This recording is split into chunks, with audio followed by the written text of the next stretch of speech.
First off, thank you very much for the opportunity to speak here in front of all of you. We're very excited to have the opportunity to talk a little bit about our views and what we see happening in the LNG industry. The title of the presentation, what I'm going to talk to you about, is the cost efficiency imperative. And we're going to talk about three questions. I'll come at this in three different ways.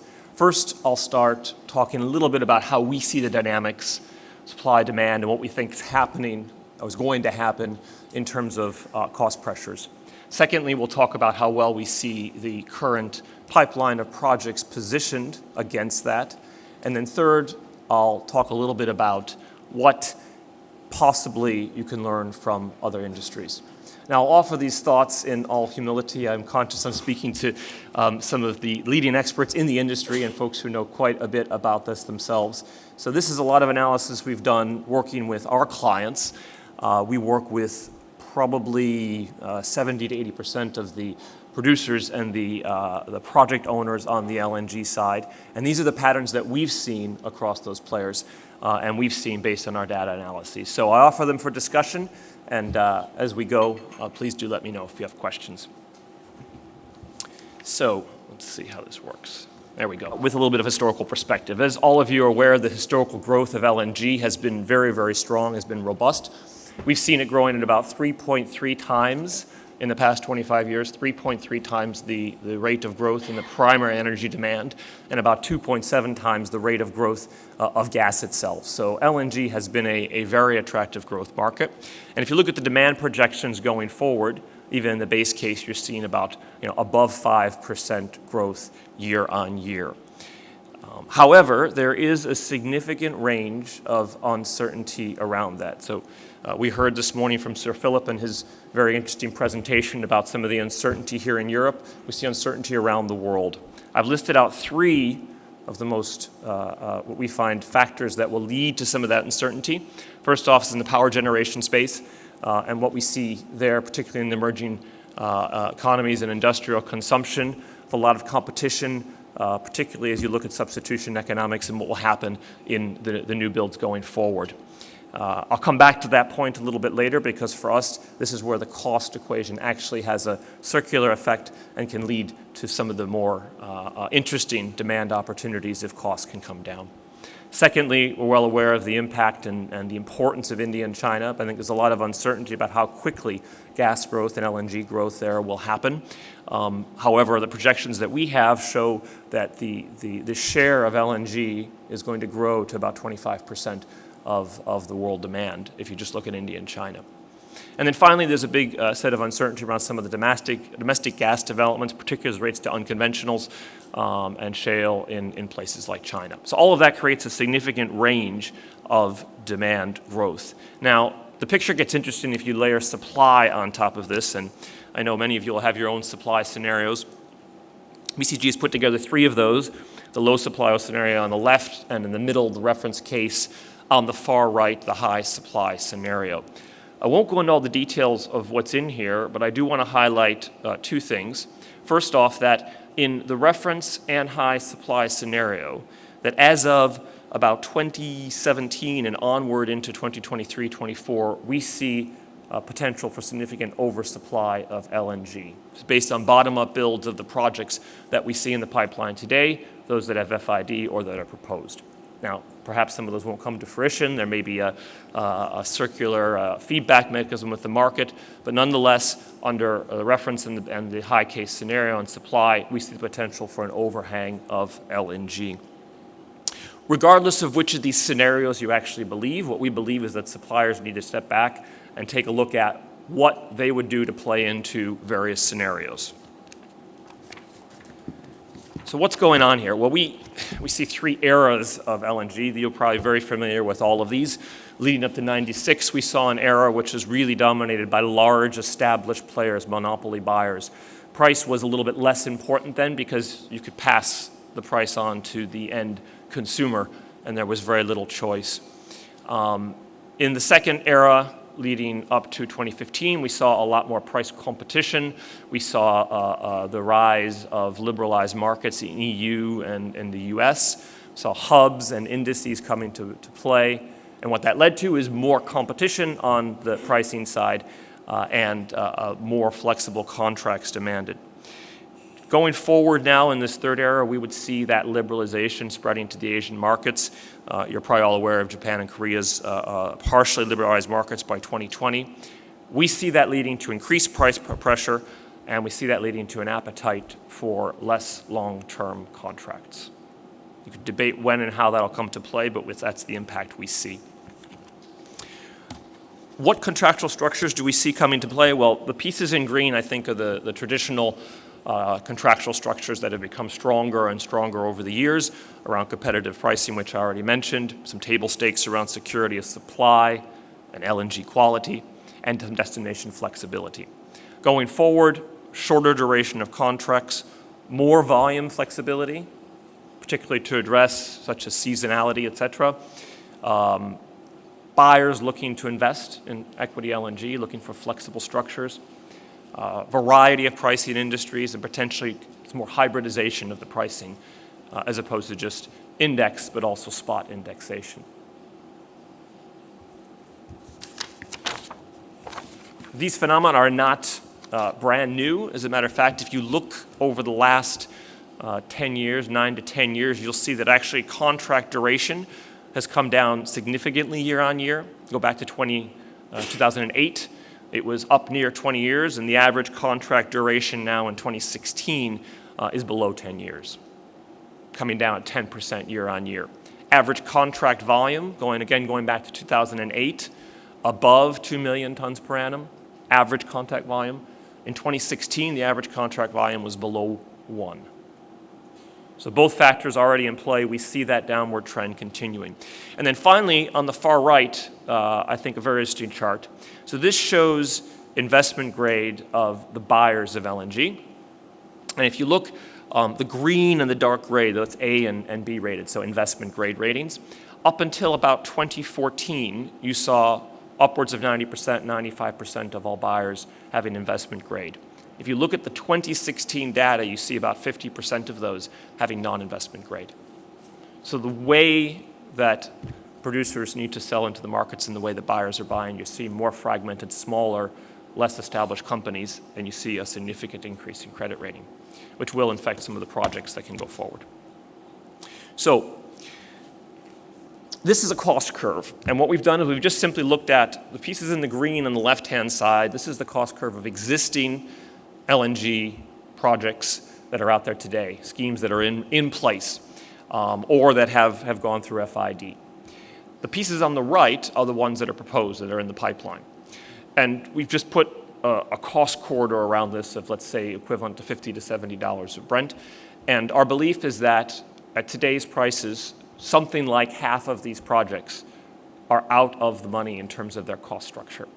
Now, you can debate some of the pieces around it, and certainly there are some that will bring their costs down as a matter of course. But the data as it stands today shows that half of these projects might be out of the money. So what does the industry need to do? Because as I was talking to someone on the break, certainly you need LNG, certainly you need to make these projects work. What do you do? We see two areas to really focus in on, and I'll talk more about each of these. The first is being selective. What are the most competitive projects? Which geographies, which scope gives you the ability to be selective? And then secondly, and this is the one where I'll spend most of the time and talk a bit about other industries, is what can you do to structurally reduce the costs that are present in LNG today and in the production? And our belief is this is an area which has actually gotten some, but not as much attention as it has in some other industries.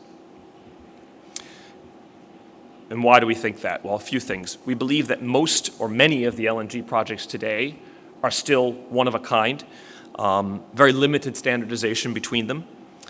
Secondly, we've seen less competition on the supplier side than we have the contractors that play into the LNG industry than we have in some of the other industries we've looked at, particularly around certain types of equipment, refrigeration compressors, large heat exchangers that make up a large chunk of costs in the LNG chain. The third thing is we've seen technology improvements in LNG, but not all of these technology improvements have aimed at reducing costs. Some of them allow for quicker construction, but there's not necessarily as much of a cost focus as we have seen in some other industries. And then finally, we've seen limited cooperation amongst developers. So that context leads us to believe that actually there is a significant opportunity to structurally reduce costs. This is the data behind that underpins our assumptions. So what you see here, this is the evolution of liquefaction development costs since 1970s. So we're going back many years. And typically what we'd want to see in these types of curves, as you would expect, is a reduction in costs. That you would expect to see lower costs than in 1970. Now, of course, there's different things that work here with geographies and ease of developing certain types of reserves. But nonetheless, what you see here is that in the 1970s and 1980s, you had costs somewhere between $500 and $1,000 per million tons of production per annum. And you saw that coming down into the 2000s, down into the 500, even below 500 range. And then, post-2010, something very interesting happened. Shocking, actually, if you look at it from outside in. You saw the costs go like this. Big overruns hitting the press, large projects, which were 2, 3, 4x times their initial estimates, with always good reasons behind it. But nonetheless, what the data shows is that you have projects creeping up in between 1,500 and 2,000 MTPA for development. So these high-cost projects are what we're seeing today. And that was what underpins the curve that I showed you before in terms of what we see about the costs.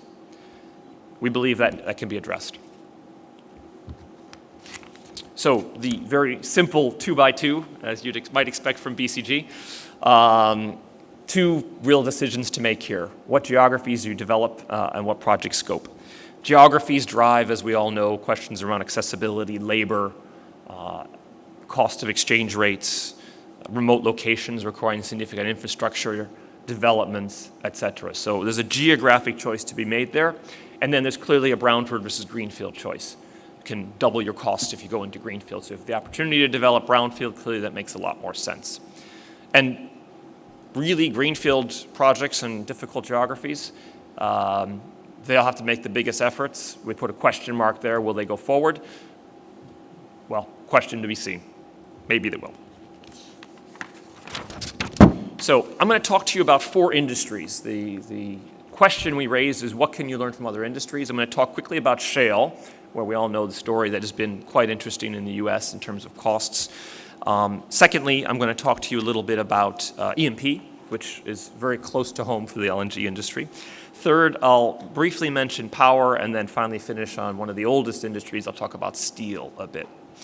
So in shale, we've seen 4 levers that have really driven cost reduction, and cost reduction in a pretty astounding way. So we've seen in the past 7 to 8 years, 60% cost reduction in the shale space.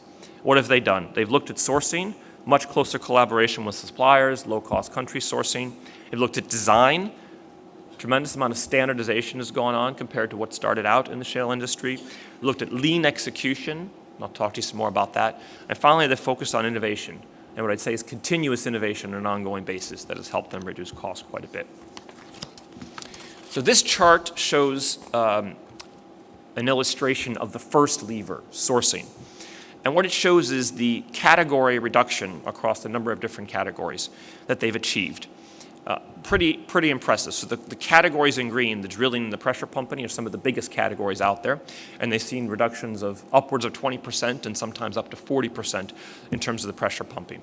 You can read across the other categories there. How have they achieved this? So much more planning around the orders, giving suppliers opportunities to actually see what's coming much further in advance, able to reduce their risks. They've consolidated orders across suppliers, particularly within basins, in shale basins in the US, and they've really focused on lower cost country sourcing. So significant supply chain savings in the shale industry. That's the first lever that they've pulled. Second lever is significant design standardization. So this is just one illustration which we picked. So moving from the left to the right, it came from a situation of very much single well pads with a cost per well of about $500,000 to $700,000. They brought in multiple well pads, where they consolidated 6 to 8 wells, And then finally now they're moving to centralized tank batteries, which include 18 all the way up to 40 wells and 3 to 5 pads, which brings the cost down to about half of what it was. That's through standardization and getting economies of scales through it. EOG and Pioneer have been some of the best players here, have really brought innovation in, and this is one of the impacts they've had. The third lever is around lean execution. So this shows a before and an after picture. The before picture takes it back several years and looks at the actual life cycle, so the months taken for the full life cycle of a well, and then after introduction of lean production techniques. And the impact is quite striking, going from 19 months down to 9, so less than half the time, and taking the average capex per well from near 10 million down to about 7.5 million. What did they do? Put in place a lean factory model, a lot of elimination of wastage, very clear planning, very clear metrics in terms of how they're being measured, instituting a cost culture, and dedicated cross-functional teams to really think through where they could reduce time in each part of the chain as we listed out top. And then finally, the fourth part of this is around innovation. So we picked one example here, is around composite plugs. The situation before 2014 was these composite plugs took 1 to 2 days to actually drill out and then do the cleanup on the wellbore. They instituted a dissolvable frac plug, which actually just kind of melts away. Cuts a day to 2 off of the actual drilling time, and it can reduce costs by about $50,000. So it's not quite as far as we need to go yet, so they still need to institute it across the industry, but this is the kind of innovation that has really driven the costs out. So that's shale. These are the elements along it that we've talked about, summarizes what we've seen, the reductions and how we've seen it coming about. And the impact has been, as I said, 60% reduction. Quite striking. So they've pulled 4 levers. So let's look at another example. This is E&P. So as you all know, there's been a cost imperative in the E&P industry, starting with the price drop in 2014. And we've helped a number of players as they think through this. We tend to break it down into several levers. There's 8 of them here. I won't go through all of them. I'm just going to highlight a few. I'll highlight number 3, improve workforce efficiency. And for us, the efficiency has actually come through improved information. So about 2 years ago, I was with one of our clients, and we were working with all of the area operations managers in one of the North Sea installations. And we were trying to get a sense of how cost conscious they were. So we asked the question, how often do you review your cost base? Is it, do you get your daily cost reports? Is it a weekly cost report? Or actually, do you wait for each month? And there were blank stares around the room because actually most of the AOMs had never seen a cost report. Yet these are the people that are actually making the daily decisions about what costs go into the well, the number of contractors are there, the chemicals to be injected, the cost-benefit balance, or the benefits that they hope to achieve from taking all of these decisions. Their management information systems weren't set up to provide that information to them, so they couldn't become more efficient. So one big lever is actually just providing better information into the operators, and that was a big learning for the E&P industry. That wasn't a focus prior to I think the big cost drop that we saw.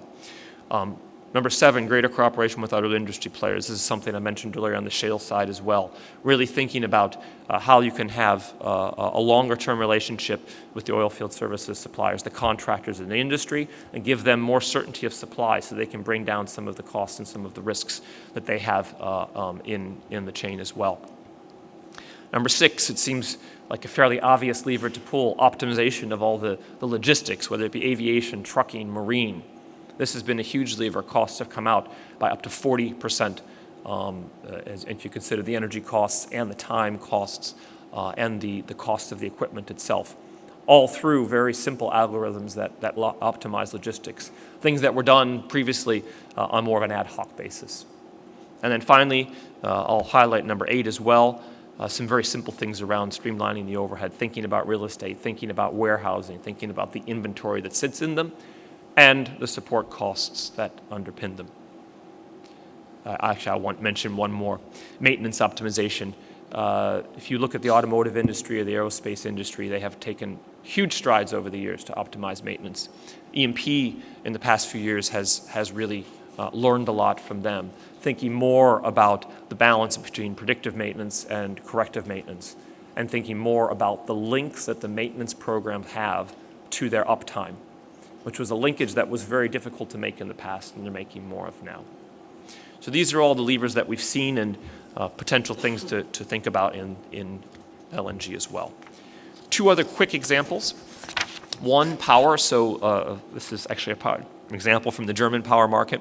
As you know, there's been a pretty big price drop in the wholesale markets there, and there's been an imperative as well for the power industry to reduce its costs.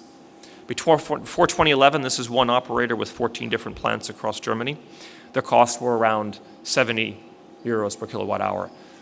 They brought that down now by 30% to 50, and the target is actually to go all the way to 30. So fully 50 to 60% of reduction in costs. And what have they done? You've seen some of these themes I've talked about in the last few minutes coming through again.